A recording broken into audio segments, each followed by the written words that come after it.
Hello, a very quick update on the CFD analysis in RHNO Grasshopper with Butterfly using the OpenForm fluid dynamics engine. A couple of weeks ago, I posted the video, the first script. So it was basically the outdoor wind analysis. We made a first script without actually having any units, but a script which kind of worked. So that was the first script of this series. And Linfang 1992 asked me the following question. Thanks for the video. I noticed that for all analysis Butterfly, almost all buildings are in rather simple forms. Would it be possible for Butterfly to run if buildings have complicated forms like sloped roof or curved walls? And my answer back then was any shape is possible. For example, tiny facade details might not change much in the outcome, but could increase computational time to a point where it just takes too long. Curved walls are no problem. Sloped roofs are no problem. I saw someone testing a 3D model of a tree with leaves, which is actually true. Yes, I really saw that. And it worked.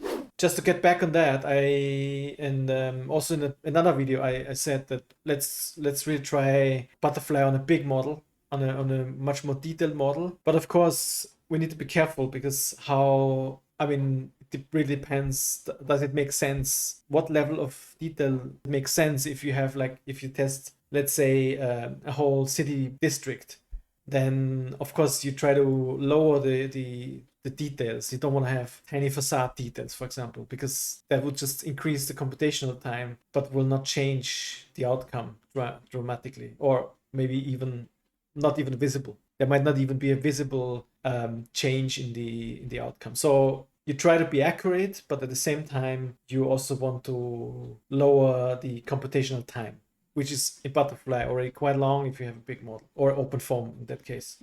There are other software, for example, ANSYS, which goes another route. They are actually they try to more visually represent the wind or fluid dynamics or fluid analysis, where you can really basically make an animation of how the wind or how fluids interact with objects. And that, but then it's a question how the more real time it is, the less accurate it's going to be. And it also depends, of course, on your computational power, on your computer power. So these are all the factors. So I think it's a good idea to really think clever of what you want to test. So for example, that's what I will show now it's just testing on how far can I go in terms of how big can the model be. But it's questionable if it makes sense. It makes sense in a certain way, but then you might want to go more, like you identify certain areas within your model which show a problem, and then you might go to that zone or to that problem area and then test again on a smaller scale, or like more zoomed in. Okay, I will just show you that. That's gonna be the video for today.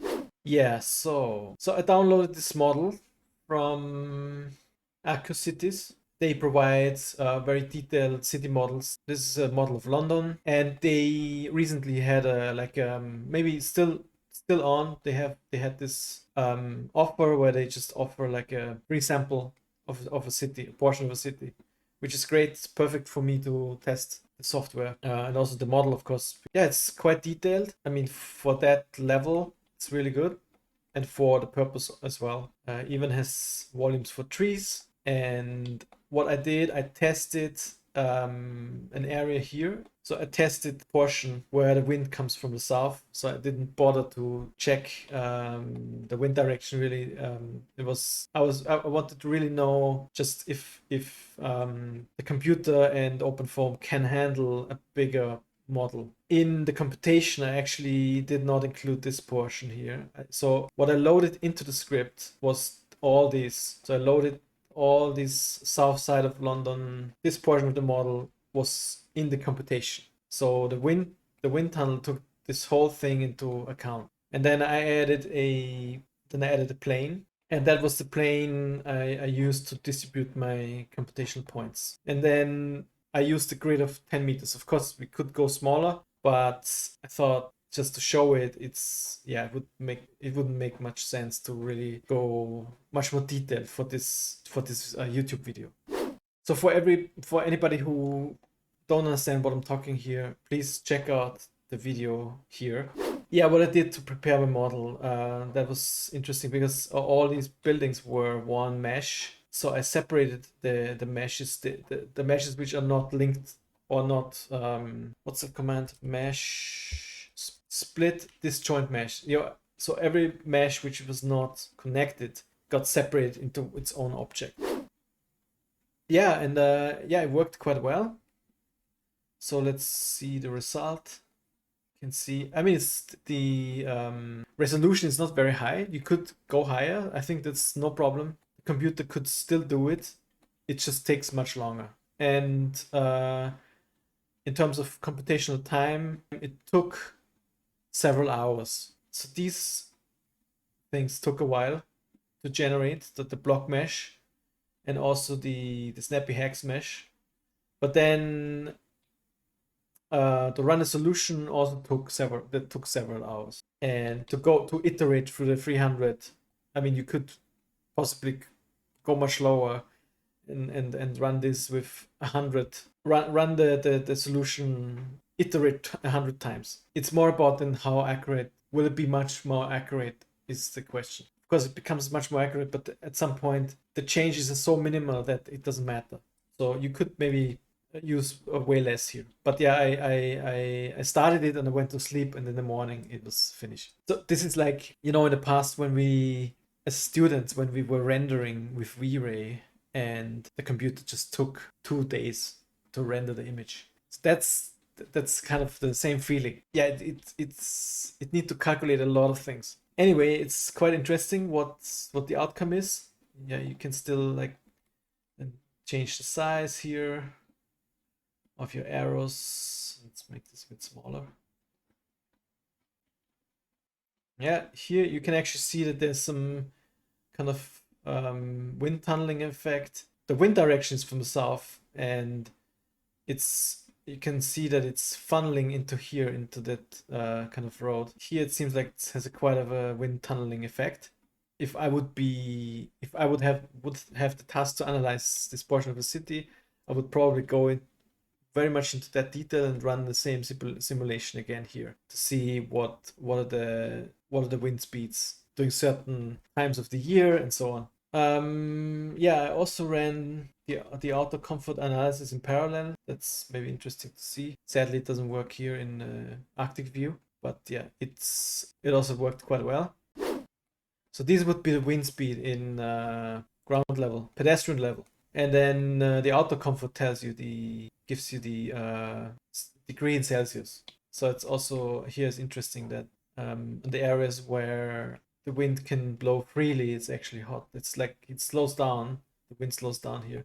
The question is, how accurate is this really? Because you have water, and this might be also a very unusual wind direction. But it's all about, can we actually run a big model? We'll just show you what's here in the mesh. So if I preview this, so you can see that all this was taken into account in that model. And yeah, so yeah, you can run really complicated models with Butterfly, with OpenFOAM. Anything else? Oh yeah, important is that in the previous videos we used the BRAP, which takes NURBS into the model. In this case, because the Accu cities they provide their models as meshes, so I had to change that here. So the input for the butterfly geometry and also for the auto comfort is using then the meshes. Just want to say something to this wind analysis on how to use them. So I'm not an engineer. I'm a landscape architect. I'm a landscape architect and designer, and I want to stress that I use these tools to inform myself of possible problems in the early design stages. But I, as a designer, will not be able to verify this. From a legal point of perspective, I would not advise do that. So from a legal perspective, you should ask your engineer or your engineering consultant to advise you or to verify your test. Because if something goes wrong and you claimed that you did this test and you based your design on that test, and then it's wrong, that could be a huge problem. So I would not advise that. I would not advise to do that. If you're an engineer and you know exactly what you do, go ahead, earn a lot of money. So yeah, so I had another request. We will test also butterfly in indoor situations. That's another request. And then, but what else is coming up?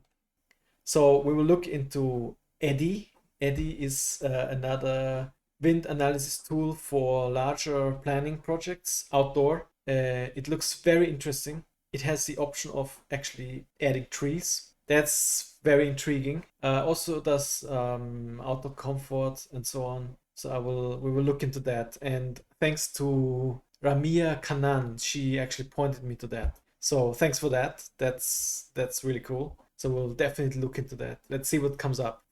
Thanks for watching, and let's see you next time.